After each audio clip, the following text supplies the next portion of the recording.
मनुवाद कोई ब्राह्मण नहीं है, एक शरीर नहीं है, लेकिन ऊंच नीच की मैं बड़ा, मैं जहां आ गया वो अहम, वही मनुवाद है साथियों। और करिएगा इस बात पे, ये सिर्फ एक धर्म या एक जाति या एक समुदाय यहाँ नहीं है। जहाँ मैं हूँ और मैं बड़ा हूँ, मेरी सब कुछ चलेगी, वही मनुवाद है।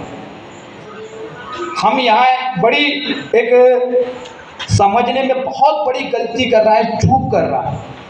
हम कुछ शरीरों को पकड़ लेते हैं, कुछ नामों को पकड़ लेते हैं, कुछ सरनेम को पकड़ लेते हैं कि ये मनुवाद है, ये मनुवाद है, और इसी के चक्कर काटते हुए 5000 साल से जूते खा रहे हैं।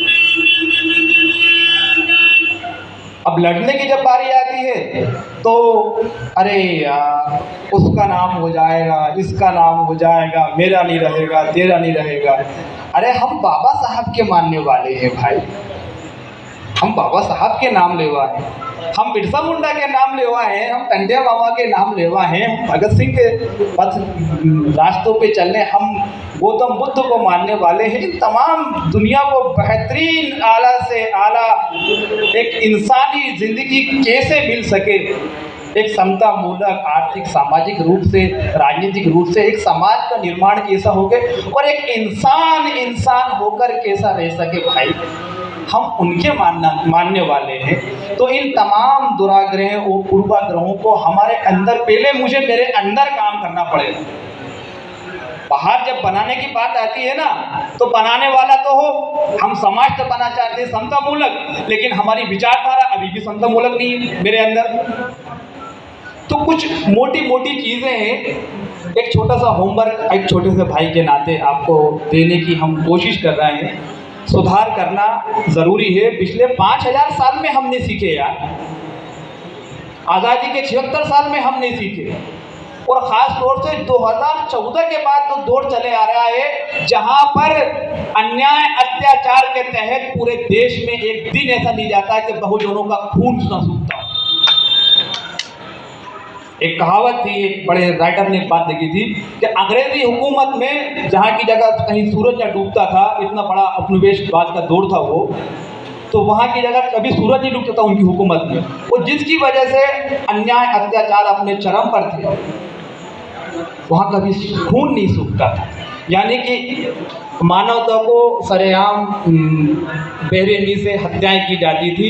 और अभी ख़ास तौर से 2014 के बाद जो दौर आया है अमृतकाल, 2014 के बाद में अमृतकाल आया नहीं आया, बिल्कुल पूरे दमखम से आया, मुझ पे ताव दे के आया, जान ठोक के आया, सीना जोड़ के आया, अमृतकाल आया।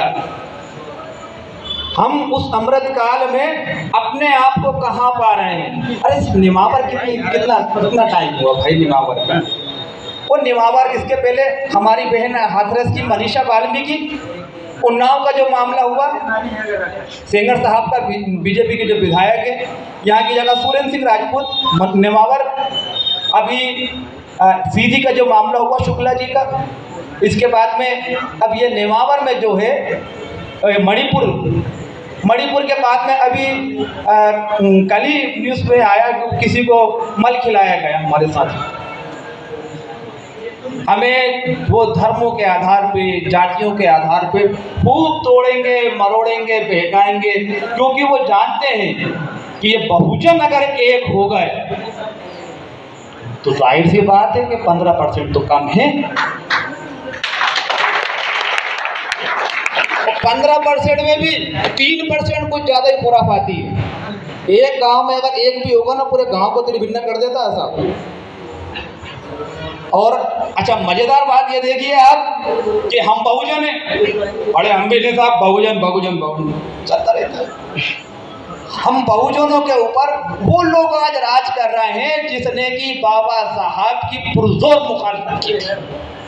यह वो स्टेटमेंट था कि बाबा साहब भीमराव अंबेडकर के लिए संविधान सभा के समिति के दरवाजे खिड़कियां भी बंद कर दी जाएं। ये ऐतिहासिक स्टेटमेंट था, इसे भूल नहीं सकते और ना भूलना चाहिए।